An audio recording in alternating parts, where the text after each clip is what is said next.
When you go to a big podcast, like I said, if you're going to toss your ad out for 3 million people, are all 3 million people engaged with that? Probably not.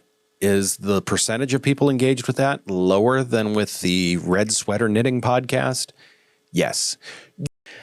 You do want the most engaged audience possible.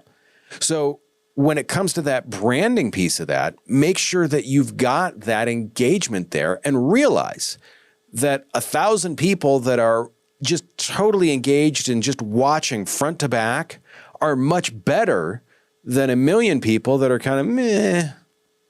Maybe they're going to hang around for it.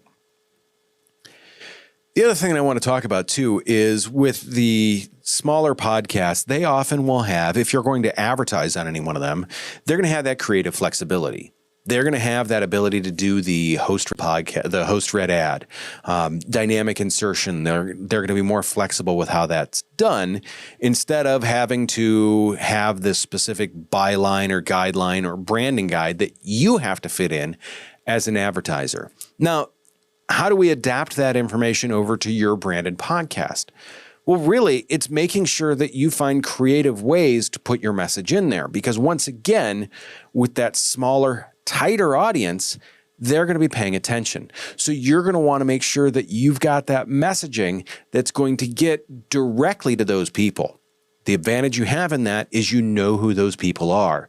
When you're talking to that 3 million people, you know who the 3 million people are, but it's a broad audience.